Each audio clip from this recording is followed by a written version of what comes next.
एक गरीब लड़का पंकज था। वो बहुत ही गरीब था। सड़क किनारे उसकी एक छोटी सी दुकान थी। उसमें वो गन्ने का जूस निकालता था। एक दिन उसकी दुकान के आगे एक बस रुकती है। ओ जूस वाले भैया, जरा गन्ने का जूस तो पिलाना। तभी बाकी लोग भी उससे जूस मांगने लगते हैं। बस में बैठे सभी यात्रियों को तो तुमने जूस पिला दिया। अरे क्या हमें नहीं पिलाओगे गन्ने का ये जूस? हाँ हाँ, क्यों नहीं साहब, मैं अभी ताजा ताजा जूस पिलाता हूँ। लो, बातें करते करते जूस भी तैयार हो गया। ये लीजिए जूस, और बताइए मेरे गन्नों का जूस कैसा लगा आपको? जूस तो वाकई बहुत ही बढ़िया लगा। क्यों साथियों? बिल्कुल सही बोले मालिक, मुझे तो और पीना है ये जूस। मुझे भी पीना है और जूस, इतने से मेरा कुछ नहीं हुआ। लड़के, हम सभी को तब तक जूस पिला जब तक हमारी प्यास नहीं बुझ जाती। पंकज उन सभी को तब तक जूस पिलाता है जब तक उन सभी की प्यास नहीं बुझ जाती। जूस पीकर वो सभी बस में चढ़ने लगते हैं। साहब, जो आपने जूस पिया है उसके पैसे तो देते जाइए, आपके पूरे 200 रुपए बनते हैं। ओ बावले, तुझे पता है तू किससे पैसे मांग रहा है? ये तेरे ही नहीं, पूरे सितमपुर के साहब हैं। इनके आगे सब सिर झुका कर बात करते हैं, सिर उठा कर नहीं। जान प्यारी है तो चुपचाप चला जा वापस। मुझे कुछ नहीं पता, मुझे मेरी मेहनत के पैसे चाहिए, बस दीजिए मेरे पैसे। अब तो इस छोरे को पैसे देने ही पड़ेंगे। इसके 200 रुपए बनते हैं ना, मारो इससे 200 बार लाठी। जग्गू और उसके साथी पंकज को लाठियों से तब तक मारते हैं जब तक कि 200 पूरी नहीं हो गई। पंकज दर्द से चिल्ला रहा था। बस में बैठे सभी यात्रियों से वो मदद मांग रहा था, पर उसकी मदद के लिए कोई भी आगे नहीं बढ़ा। अरे भैया, इन गुंडों से जान बचानी है तो अपनी बस को यहाँ से लेकर चलो जल्दी। अगर ये गुंडा इस बस में दोबारा चढ़ गया तो जूस वाले की तरह हमें भी पीट डालेंगे। हाँ। यात्री की बात सुनते ही ड्राइवर तेजी से अपनी बस आगे भगाता है। वहाँ पंकज बिल्कुल अधमरा हो चुका था, मार खा कर। मिल गए थारे को पैसे? बड़ा था पैसे मांगने। छोरो, ऐसे उठाकर खाई में फेंक दो। जो थोड़ी बहुत इसके शरीर में जान बची होगी वो भी चढ़ी जाएगी खाई में जाते ही। जग्गू के साथी पंकज को उठाकर खाई में फेंक देते हैं।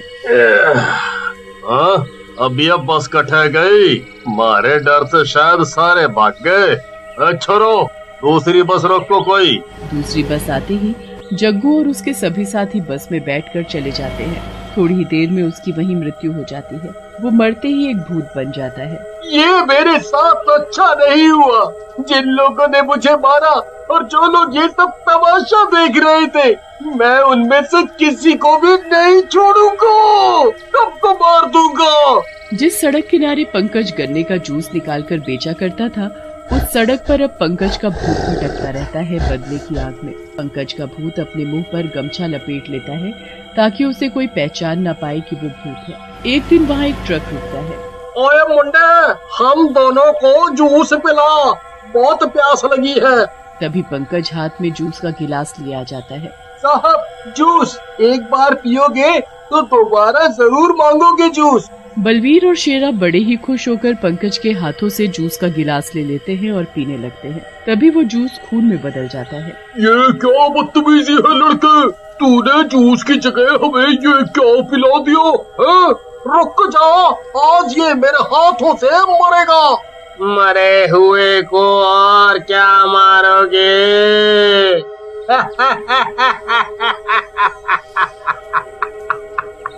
इतना बोलते ही पंकज अपना चेहरा उन्हें दिखाता है। ओए भूत भूत भूत, अरे मर गया, भागो, ओए भागो। जो तुमने अभी जूस समझकर पिया है वो जूस नहीं, खून था। वो जो देख रहे हो ना गन्ने की मशीन, इसी मशीन से मैं तुम जैसे लोगों का खून निकालता हूँ। अब तुम्हारी बारी है। वो दोनों को गन्ने की मशीन में लिटाकर उसे चला देता है। दोनों का वही कचूमर निकल जाता है। एक दिन भूत गन्ने से जूस निकाल रहा था, तभी उसे सामने से एक बस आती दिखाई देती है, पर वो बस बिना रुके ही वहाँ से सीधी चली जाती है। ऐसे ही गाड़ियाँ आती जा रही थी, पर वो बिना वहाँ रुके ही आगे चली जाती। आज ये क्या हो रहा है? अगर मेरे गन्नों का जूस कोई नहीं पिएगा तो मेरा बदला कैसे पूरा होगा? भूत पूरी सड़क पर नुकीले पत्थर बिछा देता है। तभी वहाँ से एक बस गुजरती है। तभी अचानक बस में पंचर हो जाता है। लो, एक टायर माता पंचर होगा। अब क्या होगा? क्या हुआ ड्राइवर साहब? ये बस कैसे बंद पड़ गई? सभी लोग बस से उतर जाइए, क्योंकि बस के टायर में पंचर हुआ है। वो देखो, गन्ना के जूस की दुकान, वहाँ जाकर ठंडा ठंडा जूस पियो, तब तक हम टायर बदल देता हूँ। ये तो कमाल ही हो गया। इतने सारे लोगों का जूस निकालने में तो बहुत ही मजा आएगा। भाई, जरा सबको जूस पिलाओ भाई। ठीक है साहब। पर अब मैं गन्ने का जूस नहीं, इंसानों का जूस निकालता हूँ इस मशीन में। भूत उस यात्री को उठाकर गन्ने की मशीन में फेंक देता है। वो यात्री वहीं मर जाता है। बाकी लोग भूत को देखकर बहुत डर जाते हैं और इधर उधर भागने लगते हैं। भूत सभी को एक एक करके मार देता है, कुछ को खाई में फेंक देता है, पर दूर खड़ा ड्राइवर सब देख रहा था। वो डर के मारे पैदल ही वहाँ से भाग जाता है। भागते भागते उसे एक ढाबा दिखाई देता है। वो वहीं जाकर रुक जाता है। उस ढाबे में जग्गू और उसके साथी खाना खा रहे होते हैं। तभी जग्गू ड्राइवर से पूछता है, अरे क्यों लिया? ऐसे क्यों आप रहे हो? रात डरे हुए भी लग रहे हो बहुत। क्या बात होली? वो भूत। हाँ, हमने भूत देखा वहाँ। उसने हमारे सभी यात्रियों को मार डाला।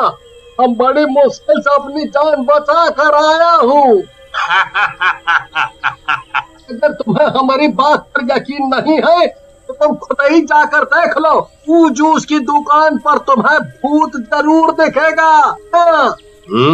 जूस की दुकान? उस जूस की दुकान पर तो कुछ दिन पहले हमने एक जूस वाले को मारकर खाई में फेंक दिया था। चलो रे सारे मेरे साथ, देखूं कौन सा भूत पैदा हो लिया वहाँ। आ जाओ रे। जग्गू और उसके साथी जूस की दुकान पर पहुँचते हैं। भूत अभी भी अपने मुंह पर गमछा लपेटे हुए था। यहाँ तो कोई भूत वूत ना है। अच्छा रे, तूने यहाँ किसी भूत को देखा है क्या? भूत अपने चेहरे से गमछा हटाता है। देखा है, क्योंकि मैं ही भूत हूँ। आखिर तुम सब मेरे पास आ ही गए। तुमने बहुत इंतजार करवाया। ये तो सच में भूत है मालिक। मेरी मानो तो चुपचाप भाग चलो यहाँ से। बिना जूस पिए तुम कैसे जा सकते हो? ये लो जूस, पियो इसे। ये जूस नहीं, खून है। हम ये खून क्यों पिए? उस दिन तुम सबने मुझे मार मार कर मेरा इतना खून निकाला कि मैंने दम ही तोड़ दिया, और फिर तुम लोगों ने मुझे उठाकर इस खाई में फेंक दिया। कौन है तू? मैं वही जूस वाला हूँ, इसके जूस के तूने 200 रुपए नहीं दिए थे। मरने के बाद मैं भूत बन गया हूँ, और मुझे मुक्ति तभी मिलेगी जब मैं तुम सबको मार दूंगा। जग्गू और उसके साथी बहुत डर जाते हैं। तभी भूत एक एक करके सभी को गन्ने की चलती मशीन में फेंक देता है। और मर जाते हैं। भूत को भी मुक्ति मिल जाती है। पालम नाम के गांव में रवि, राहुल और मनोज नाम के 3 दोस्त रहते हैं। एक दिन वो तीनों दोस्त अपने चौथे दोस्त से मिलने कजरौठी गांव के लिए निकल पड़ते हैं, पर रास्ते में बस अचानक झटके मारने लगती है। थोड़ी देर बाद बस अचानक रुक जाती है। अरे भैया, क्या हुआ? बस क्यों रोक दी? अभी जाकर देखता हूँ, तभी पता चलेगा। ड्राइवर नीचे जाकर बस चेक करता है तो उसे पता चलता है कि बस खराब हो गई है। ये बस खराब हो गई है और आगे नहीं जा पाएगी। आप सभी को यहीं उतरना होगा।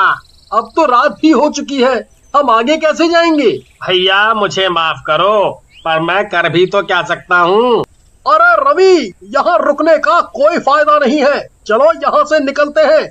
बस से सब लोग उतर जाते हैं और अपने अपने रास्ते निकल पड़ते हैं। रवि, राहुल और मनोज को बिल्कुल अलग रास्ते से जाना होता है, जहाँ उनके साथ कोई और नहीं जाता, और वो रास्ता बहुत ही सुनसान होता है। आखिर कब आएगा कजरौठी गांव? इतनी देर हो गई हमें चलते चलते। सामने कुछ रोशनी सी तो दिख रही है, लगता है हम गांव पहुंच गए। तीनों दोस्त जल्दी जल्दी चलने लगते हैं। थोड़ी देर बाद उनको लाइटों से सजा हुआ एक बहुत बड़ा घर दिखता है। लगता है यही घर है संदीप का, चलो चलते हैं। अरे पहले पता तो कर ले, ऐसा ना हो हम किसी और की बारात में घुस जाएं। क्या फर्क पड़ता है दोस्तों, किसकी बारात है? इतने रिश्तेदारों में क्या पता चलना है। बस अभी जैसी हमारी हालत हो गई है ना, इतना चल चल कर मैं तो जा रहा हूँ, अगर तुमको आना है तो आ जाओ। मनोज घर के अंदर चला जाता है और उसके दोस्त भी उसके पीछे पीछे घर के अंदर आ जाते हैं। घर बहुत ही बड़ा और सुंदर होता है। बहुत सारे लोग शादी की तैयारियों में लगे हुए होते हैं, पर एक बड़ी अजीब बात होती है, वो ये कि किसी के चेहरे पर कोई खुशी या मुस्कुराहट भी नहीं होती। मनोज तो खाना देखते ही पागल हो जाता है। अरे वाह, इतना बढ़िया बढ़िया खाना देख कर ही मुंह में पानी आ रहा है। चलो दोस्तों, कुछ खा पी लेते हैं। तीनों दोस्त खाने के लिए जा ही रहे होते हैं, पर तभी वहाँ एक बूढ़ा आदमी आकर उनसे बोलता है, आप लोग उस कमरे में आराम से बैठो, मैं आपके लिए खाना भिजवाता हूँ। जी बिल्कुल, बहुत भूख भी लग रही है। और कुछ ही देर में उनके लिए बढ़िया बढ़िया पकवान लाए जाते हैं। तीनों दोस्त भर भर कर पकवानों का मजा लेते हैं। अरे दोस्तों, मैंने तो कुछ ज्यादा ही खा लिया है, अब तो मुझे नींद आ रही है। हाँ यार, नींद तो मुझे भी आ रही है, पर हमें यहाँ से अब चुपके से निकलना होगा। तभी वहाँ एक औरत आती है। आपको नींद आ रही है तो आप कुछ देर इसी कमरे में आराम कर सकते हैं। 12 बजे निकलेगी, तब तक आप आराम कर लो। ये ठीक रहेगा, पर बारात जाएगी कहाँ? कजरौठी गाँव। इतना कहकर वो औरत वहाँ से चली जाती है। अरे वाह, ये बारात तो कजरौठी ही जाने वाली है। ऐसा करते हैं, हम लोग बारात के साथ ही निकल पड़ते हैं।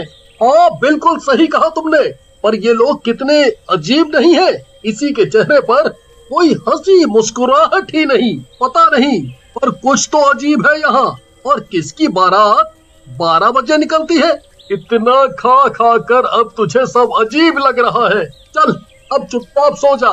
तीनों दोस्त बातें करते करते कब सो जाते हैं पता ही नहीं चलता और 12 बज जाते हैं। रवि के कान में ढोल नगाड़ों की आवाज पड़ती है, जिसकी वजह से उसकी नींद खुल जाती है। अरे मनोज, राहुल, जल्दी उठो, देखो बाहर ढोल बज रहे हैं, लगता है बारात निकलने का समय हो गया है। क्या है रवि, सोने दो यार, बहुत नींद आ रही है। क्या नींद? चलो जल्दी उठो, वरना सब निकल जाएंगे। तीनों दोस्त उठ जाते हैं और जब कमरे से बाहर निकलते हैं तो देखते हैं घर में कोई भी नहीं है। सब बाहर होंगे, चलो बाहर चलते हैं। बाहर से जोर जोर से बैंड बाजे की आवाज आ रही होती है। तीनों जल्दी से बाहर जाते हैं, पर बाहर का नजारा देखकर उनके पैरों तले की जमीन ही खिसक जाती है। जो लोग कुछ समय पहले अंदर की शादियों की तैयारियों में लगे थे, वे सब सरकटे भूत बन चुके थे और उनकी कटी हुई भूतिया गर्दन उनके हाथ में है। ये सब मैं क्या देख रहा हूँ? कहीं ये मेरी आंखों का धोखा तो नहीं? नहीं यार, ये तो सरकटे भूतों की बारात है। सभी सब इतना अजीब बर्ताव कर रहे थे और किसी ने हमसे पूछा भी नहीं कि हम कौन हैं। कोई हमें देख ले, उससे पहले हमें यहाँ से निकलना होगा। जल्दी चलो यहाँ से। रवि, राहुल और मनोज वहाँ से चुपके से निकल ही रहे होते हैं कि वहाँ एक सरकटा भूत अपनी भूतिया मुंडी को लेकर उनके सामने आ खड़ा। कहाँ जा रहे हो? चलो हमारे साथ। वो हम बस आ ही रहे थे। चलो मेरे साथ चलो, आखिर तुम सबको भी तो बारात में शामिल होना है। रवि, राहुल और मनोज डर के मारे चुपचाप उस सरकटे भूत के पीछे पीछे चल पड़ते हैं। पूरी बारात बस सरकटे भूतों और चुड़ैलों से भरी हुई होती है। बारात में सभी सरकटे भूत और चुड़ैल खूब नाच गा रहे होते हैं। रवि, राहुल और मनोज की तो ये सब देखकर हालत खराब हो रही होती है, पर किसी की वहाँ से भागने की हिम्मत नहीं होती। वो तीनों चुपचाप सरकटे भूतों की बारात के साथ चलते रहते हैं और तभी एक सरकटी चुड़ैल उनके पास आती है। आओ ना, हमारे साथ नाचो। नहीं, मुझे नाचना नहीं आता। ऐसे कैसे नहीं आता नाचना? नाचना तो तुमको पड़ेगा। चलो मेरे साथ और नाचो। रवि की हालत खराब हो जाती है, पर वो चुपचाप बिल्कुल वैसा ही करता है जैसे उसको चुड़ैल बोलती है। वो भूतों और चुड़ैलों के बीच जाकर नाचने लगता है। राहुल और मनोज उसे दूर से देखकर परेशान हो रहे होते हैं, पर वो कुछ भी करने के लिए मजबूर होते हैं। बेचारा रवि, अब हम उसे वहाँ से कैसे निकालें? पता नहीं कहाँ फंस गए हम लोग। समझ नहीं आ रहा कि हम भूत चुड़ैलों से बचकर कैसे निकल पाएंगे। पूरे रास्ते सरकटे भूतों की बारात ऐसे ही आगे बढ़ती रहती है और तीनों दोस्त उनके साथ साथ चल रहे होते हैं। कुछ देर चलने के बाद एक टेंट दिखता है जो रोशनी से जगमगा रहा होता है। टेंट के बाहर बहुत सारे सरकटे भूत और चुड़ैल उनके स्वागत के लिए खड़े होते हैं।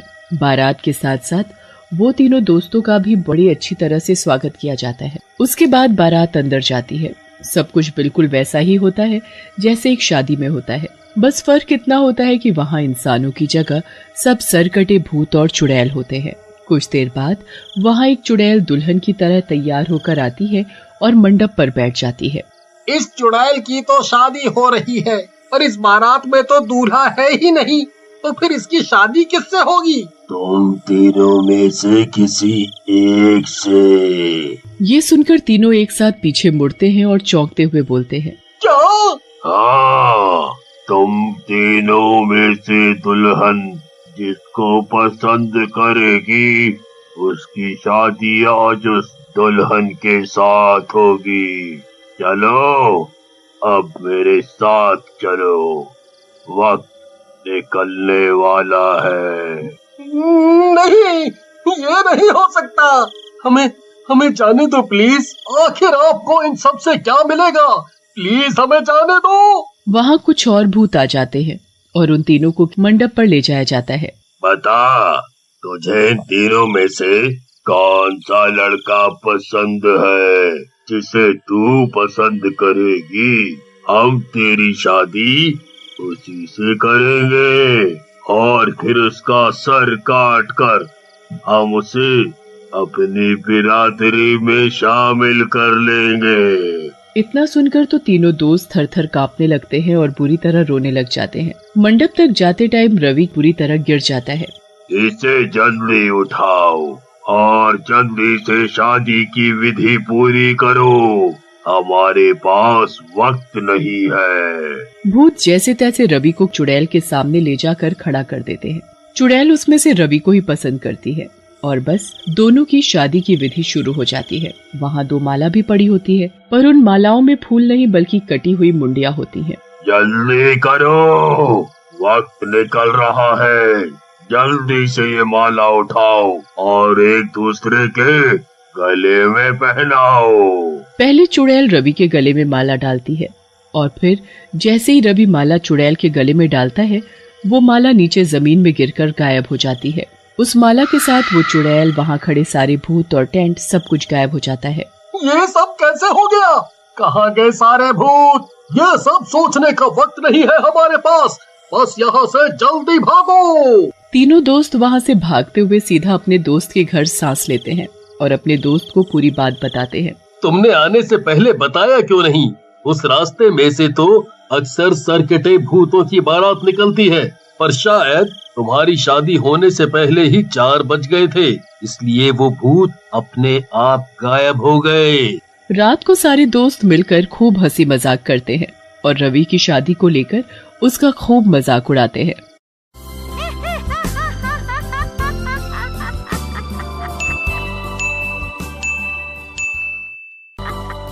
शहर से दूर महिपालपुर नाम का एक गांव था। रोज की तरह एक दिन रिंकी और पिंकी स्कूल से वापस लौट रहे होते हैं और तभी उनको रास्ते में एक गोलगप्पे वाला दिखता है। मुझे तो गोलगप्पे खाने का बहुत मन कर रहा है, चल ना रिंकी गोलगप्पे खाते हैं। कैसी बात कर रही है पिंकी, मेरे पास एक भी पैसे नहीं है। तुझे पता है ना माँ हमें पैसे कहाँ देती है, पर मुझे तो गोलगप्पे खाने ही है।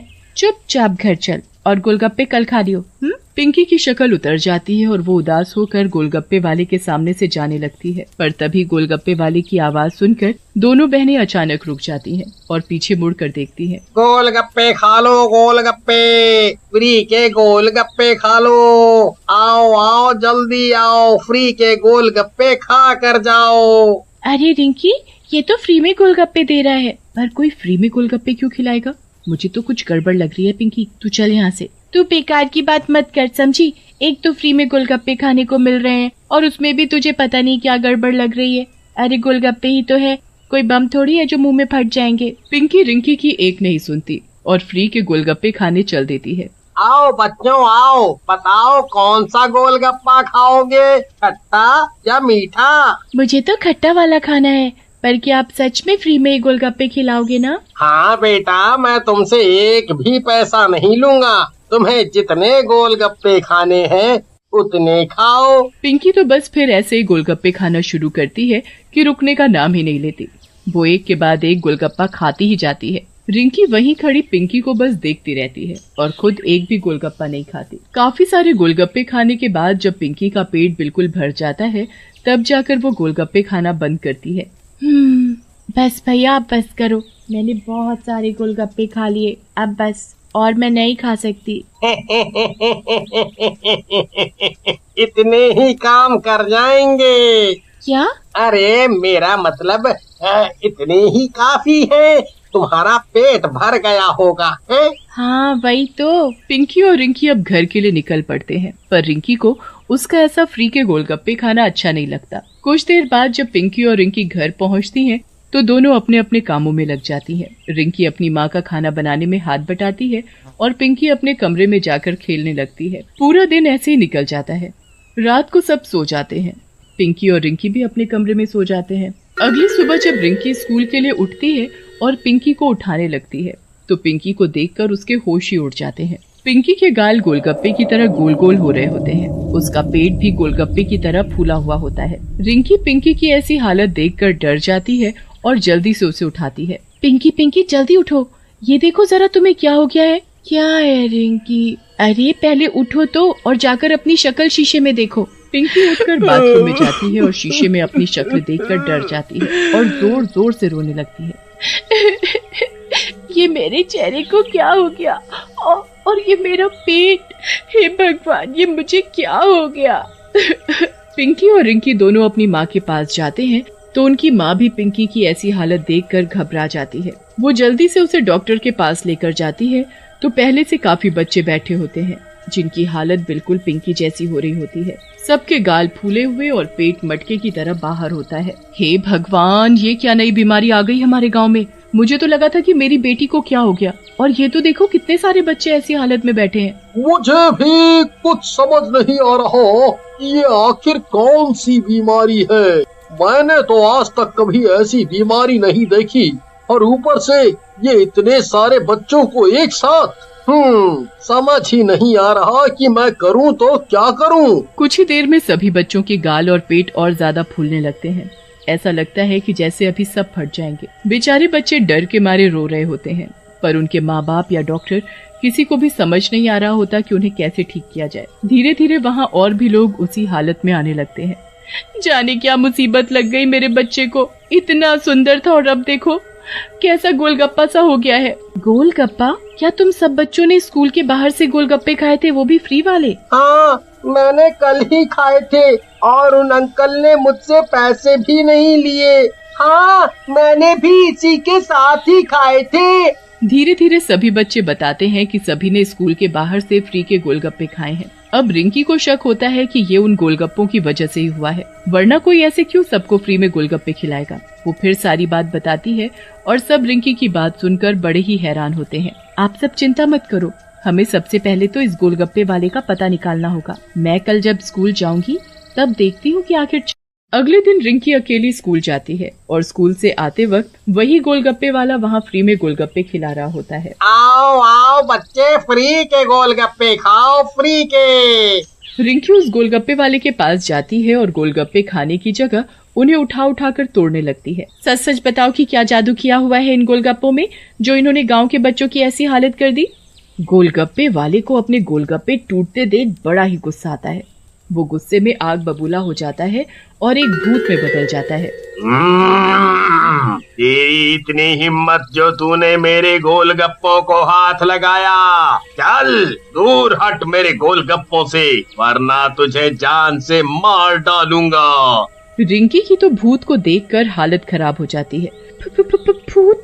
तुम आखिर एक भूत हो, तभी तुमने ऐसा किया। मुझे कल ही शक था कि तुम ऐसे ही बच्चों को फ्री में गोलगप्पे नहीं खिला रहे, पर आज सब सच मेरे सामने आ ही गया है। अब सच सच बता दो कि तुम ऐसा क्यों कर रहे हो। आखिर इन छोटे छोटे बच्चों ने तुम्हारा क्या बिगाड़ा है। चुप कर पागल लड़की, वरना अच्छा नहीं होगा। लगता है तुझे अपनी जान प्यारी नहीं है। बस मुझे ये जानना है कि तुम ऐसा क्यों कर रहे हो। आखिर क्यों? तुम चाहते क्या हो आखिर? सब बच्चों को मारना चाहता हूँ मैं, एक एक बच्चे को मार डालूंगा। तुझे भी मार डालूंगा और बाकी सबको मार डालूंगा। इतना कहकर भूत और उसके गोलगप्पे का ठेला वहाँ से गायब हो जाता है। पर रिंकी को उतना तो समझ आ चुका होता है कि भूत ने ही ये सब किया है। वो जल्दी से अपने माँ बाप के पास जाती है और उनको सारी बात बताती है। पूरे गांव में भूत के फ्री के गोलगप्पे वाली बात फैल जाती है। बच्चों की हालत दिन पर दिन बुरी होती जा रही होती है, क्योंकि वो हर दिन और ज्यादा फूल रहे होते हैं। फिर कुछ लोग मिलकर एक तांत्रिक के पास जाते हैं और उनको सारी बात बताते हैं। मैंने ऐसे बहुत भूतों को ठिकाने लगाया है। ये खाने का लालच देकर बच्चों को अपने वश में कर लेते हैं और फिर उनका इस्तेमाल करके ताकत हासिल करते हैं। आप बस हमको बताओ। इसका एक ही उपाय है, थोड़ा कठिन तो है, पर अगर तुम लोग अपने बच्चों को बचाना चाहते हो तो तुमको ये करना तो पड़ेगा ही। आप बस हमको बताओ, हम गांव वाले अपने बच्चों को बचाने के लिए कुछ भी करेंगे। तो ठीक है, फिर यहाँ से करीब 50 किलोमीटर की दूरी पर एक जंगल है। उस जंगल में एक छोटा सा तालाब है। उस तालाब का पानी जादुई है। वो पानी हमेशा उबलता रहता है, पर अगर कोई सच्चा इंसान उसे हाथ लगाए तो वो बिल्कुल ठंडा होता है। उस पानी को तुमको यहाँ लेकर आना है और भूत पर छिड़कना है। उस पानी से उस भूत का अंत होगा और उसी से सभी बच्चे वापस पहले जैसे हो जाएंगे। बस इसके अलावा मेरे पास कोई और उपाय नहीं जिससे उसका अंत हो सके और गांव के सभी बच्चे ठीक हो सकें। अब गांव के लोगों को ये चिंता सताने लगती है कि उस घने जंगल में जाएगा कौन। पर तभी रिंकी वहाँ जाने का फैसला लेती है। उसके माँ बाप उसे बहुत मना करते हैं, पर वो अपनी बहन और दोस्तों को बचाने के लिए खुद ही जाने का फैसला करती है। वो उसी वक्त वो जादुई पानी लेने के लिए निकल पड़ती है। पूरा दिन चलने के बाद वो जैसे तैसे उस जंगल में पहुँच जाती है और उस जादुई पानी को ढूंढ लेती है जो उबल रहा होता है। रिंकी जल्दी से उसे एक बोतल में भरकर घर ले आती है और अगले ही दिन स्कूल के बाहर जाकर उस गोलगप्पे वाले का इंतजार करने लगती है। गांव के बाकी लोग भी वहाँ छुपकर खड़े होते हैं। थोड़ी देर बाद ही वहाँ वो भूतिया गोलगप्पे वाला आ जाता है। अब देखती हूँ इसे तो मैं आज मैं इसको मार ही डालूंगी। आओ आओ, फ्री के गोलगप्पे खाओ, आओ आओ। अब तू हमें पागल नहीं बना सकता, समझा? मुझे तेरा सारा सच पता चल चुका है, अब तू नहीं बच पाएगा। गोलगप्पे वाला भूत के रूप में बदल जाता है और रिंकी को डराने लगता है। मैंने तुझे कल ही समझाया था ना, फिर भी तेरी इतनी हिम्मत, तो तू आज फिर आ गई। अब आज तू मुझसे बच नहीं पाएगी। पर रिंकी तभी अपनी जादुई पानी की बोतल खोलती है और उस भूत के ऊपर डाल देती है। भूत का शरीर आग की तरह जलने लगता है। कुछ ही देर में वो भूत राख में बदल जाता है।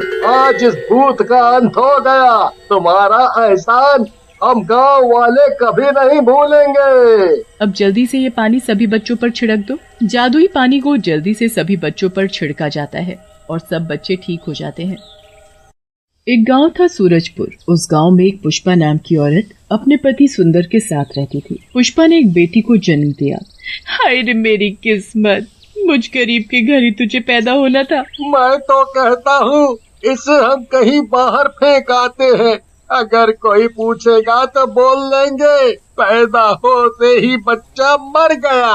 पर हमें इसे छुपाकर बाहर ले जाना पड़ेगा। वो देखो सामने जो तरबूज रखा है, उसे अंदर से खाली करके उसमें इस लड़की को छुपाकर हम इसे पास की नदी में फेंक देंगे।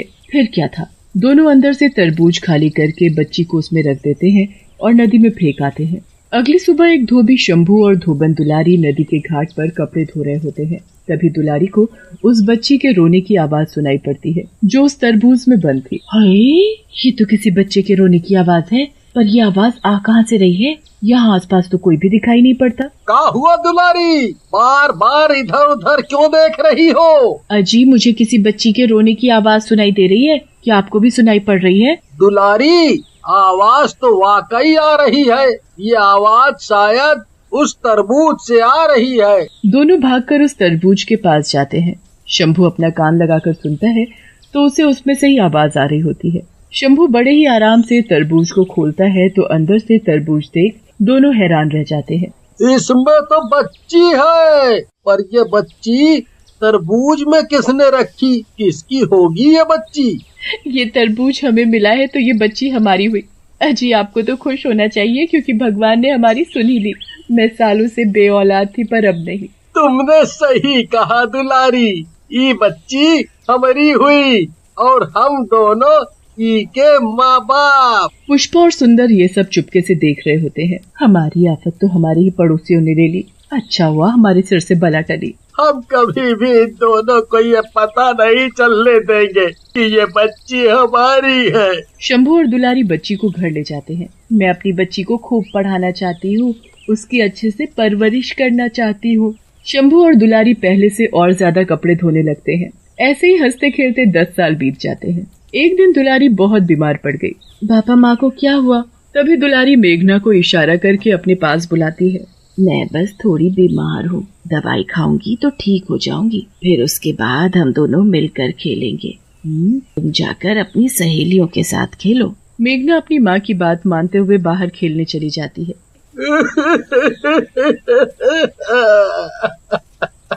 मेरे पास इतने पैसे भी नहीं है कि तुम्हारा इलाज करा सकूं। जो हम कमाते हैं वो सारा मेघना की परवरिश में लग जाता है। मैं बेबस हूँ, मैं क्या करूँ मैं? रोइए नहीं, हिम्मत बना कर रखिए। मुझसे आप एक वादा करो, अगर मुझे कुछ हो गया तो मेरे जाने के बाद आप मेघना का पूरा ध्यान रखेंगे। मेरी कमी उसे कभी नहीं होने देंगे। तुम्हें कुछ नहीं होगा दुलारी, तुम जरूर ठीक हो जाओगी। मैं तुम्हारे लिए दवाई नहीं खरीद सकता, पर जड़ी बूटियों से तुम्हें जरूर ठीक कर सकता हूँ। तुम्हें पता है ना, नदी के पार जो जंगल है, उस जंगल को पार करने के बाद वहाँ एक गुफा पड़ती है। उस गुफा में जीवन दान देने वाली जड़ी बूटियाँ उगती हैं। मेरे पिताजी ने मुझे एक बार ये बात बताई थी। मैं वहाँ जाकर तुम्हारे लिए वो जड़ी बूटी जरूर लाऊंगा। देखना, उसे खाते ही तुम बिल्कुल ठीक हो जाओगी। हाँ, बिल्कुल ठीक हो जाओगी। मेघना छिपकर दोनों की बातें सुन लेती है। तभी वो अंदर आती है और बोलती है, बाबा आप नहीं, मैं जाऊंगी माँ के लिए जड़ी बूटी लेने। मैं चलती हूँ, आप माँ का ख्याल रखना। दुलारी और शंभू मेघना को बहुत रोकते हैं पर मेघना पीछे मुड़कर नहीं देखती। बिना कुछ सुने वो सीधे चली जाती है। नदी पर पहुँचने के बाद वो बहुत देर तक नदी को देखती रहती है। ये नदी तो बहुत बड़ी है, मैं इस नदी को कैसे पार करूंगी? अगर तैर कर जाऊंगी तो डूबकर मर जाऊंगी। अब क्या करूं? कैसे जाऊं? तभी उस नदी में एक आदमी काशी नाव ले जाता हुआ दिखाई देता है। मेघना फौरन उसे रोकती है। काका, ओ काका, सुनिए जरा। हाँ बिटिया, बोलो, कौनो काम वाम है का हमसे, है जो हमें आवाज लगा के रोक दिए? हाँ काका, क्या आप मेरी मदद कर सकते हैं? मुझे नदी के उस पार छोड़ सकते हैं? मुझे वहाँ जाना है जल्दी। बिटिया, वहाँ तो जंगल है, तुमको जंगल जाना है का? मेरी माँ बहुत बीमार है, मुझे उनके लिए वहाँ से जड़ी बूटी लानी है, इसलिए मेरा वहाँ जाना बहुत। मेघा की बात सुनकर काशी हैरान रह जाता है। बिटिया, तुम ठहरी इतनी सी, फिर भी तुम्हारे मन में अपनी माँ के लिए ऐसे जज्बात देखकर हमका बहुत खुशी भाई। हम तुम्हें जरूर वहाँ तक छोड़ेंगे। चलो आओ, चलो बिटिया, आओ आओ। काशी मेघना को अपनी नाव में बिठाकर उस पार छोड़ देता है। वहाँ से मेघना जंगल में तो घुस जाती है, पर जंगल तक तो मैं पहुँच गई, पर आगे कहाँ जाऊँ, किधर जाऊँ, कुछ समझ नहीं आ रहा मुझे। हे गंगा मैया मदद कर मेरी, मुझे उस जड़ी बूटी तक पहुँचना ही होगा। थोड़ा आगे चलने के बाद उसे एक हिरण दिखाई देता है। वो हिरण किसी नुकीली झाड़ियों में फंसा हुआ था और उनसे निकल नहीं पा रहा था। ये तो हिरण है और ये इन झाड़ियों में फंसा हुआ है, बेचारा निकल नहीं पा रहा, मुझे उसकी मदद करनी चाहिए। शांत हो प्यारे हिरण, मैं अभी तुम्हें इन झाड़ियों से निकाल दूंगी। मेघना हिरण से लिपटी सारी झाड़ियाँ हटा देती है। अब तुम आजाद हो, तुम्हें जहाँ जाना है जा सकते हो, पर जाने से पहले मुझे ये बताते जाओ कि तुम्हें उन जड़ी बूटी का रास्ता पता है जो एक गुफा में उगती है। हिरण फौरन सिर हिलाने लगता है। उसे पता था हिरण मेघना को अपने पीछे आने का इशारा करता है। मेघना खुश हो जाती है और हिरण के पीछे पीछे चल देती है। एक मोड़ पर हिरण रुक जाता है। क्या हुआ, तुम रुक क्यों गए? या तुम मुझे ये बताना चाहते हो कि तुम इससे आगे नहीं जा सकते? हिरण सिर हिलाने लगता है। ठीक है, इससे आगे का रास्ता मैं खुद ढूंढ लूंगी। तुमने मेरा यहाँ तक साथ दिया, उसके लिए तुम्हारा बहुत बहुत शुक्रिया। वहाँ से मेघना अकेले ही आगे बढ़ने लगी। चलते चलते उसे एक नदी दिखाई पड़ती है। नदी, बहुत प्यास लगी है, मैं इस नदी के पानी से अपनी प्यास बुझा लेती हूँ। मेघना जैसे ही नदी का पानी पीकर जा रही होती है, उसे नदी किनारे पर एक बहुत बड़ा कछुआ दिखाई देता है। वो कछुआ अपने आप को सीधा करने की बहुत कोशिश कर रहा था, पर वो सीधा नहीं हो पा रहा था। मेघना उसके पास जाती है। क्या हुआ कछुआ चाचा? मैं तुम्हें चाचा बोल सकती हूँ ना? अच्छा ठीक है, मैं अभी तुम्हारी मदद करती हूँ और तुम्हें सीधा कर देती हूँ। लो कछुआ चाचा, अब तुम सीधे हो गए हो, जाओ पानी में। कछुआ पानी में चला जाता है। मेघना थोड़ा आगे बढ़ती है, तभी उसे एक गुफा दिखाई देती है। वो रही गुफा, मुझे आखिर गुफा मिल ही गई। अब बस जड़ी बूटी लाती हूँ वहाँ से, फिर मैं अपनी माँ के पास होंगी। मेघना को ये नहीं पता था कि उस गुफा में एक राक्षस भी रहता है। जैसे ही मेघना गुफा में घुसती है, वो राक्षस मेघना को पकड़ लेता है। लड़की, तू मेरी गुफा में क्या कर रही है? अब तू यहाँ आ ही गई है तो क्यों ना मैं तुझे खा जाऊं। बहुत दिनों से इंसान का मांस नहीं खाया। जैसे ही राक्षस उसे खाने वाला होता है, मेघना जोर से चिल्लाती है। उसके चिल्लाने की आवाज सुनकर सारे जंगल के जानवर वहां इकट्ठा हो जाते हैं। उसमें सबसे आगे वही हिरण खड़ा था जिसकी मेघना ने मदद की थी। सभी जानवर मिलकर राक्षस पर टूट पड़ते हैं, उसे काट खाते हैं। राक्षस मर जाता है और मेघना बच जाती है। प्यारे हिरण, इन सबको तुम मेरी मदद के लिए लाए हो ना? तुम सब बहुत अच्छे हो, तुम सभी का बहुत बहुत धन्यवाद। अभी मुझे जल्दी जाना होगा, क्या तुम सब मेरी जड़ी बूटी ढूंढने में मेरी मदद कर सकते हो? सभी जानवर उसे वो जड़ी बूटी ढूंढ कर दे देते हैं, पर उसे गुफा में कुछ और भी दिखाई देता है। उस गुफा में बहुत सारा खजाना भी था। ये तो खजाना है, वो भी इतना सारा? शायद ये खजाना इस राक्षस का था, पर अब ये मेरा हुआ। मैं इस खजाने को अपने साथ ले जाऊंगी और अपने माँ बाबा को दे दूंगी। अब मुझे जाना होगा, तुम सब भी जाओ। मेघना जड़ी बूटी और खजाना लेकर वहाँ से वापस लौटती है। नदी पार करने में वो कछुआ उसकी मदद करता है जिसकी मेघना ने मदद की थी। कछुआ मेघना को अपनी पीठ पर बिठाकर नदी के उस पार छोड़ देता है। थोड़ी ही देर में मेघना घर पहुंच जाती है। मेघना को देखकर उसके माँ बाबा बहुत खुश होते हैं और उसे अपने गले से लगा लेते हैं। मेरी बच्ची, तू कहाँ चली गई थी? तेरी याद में कितना रोई मैं, तुझे पता भी है। माँ बाबा, ये लो, ये जड़ी बूटी और ये खजाना। खजाना देख दोनों हैरान रह जाते हैं।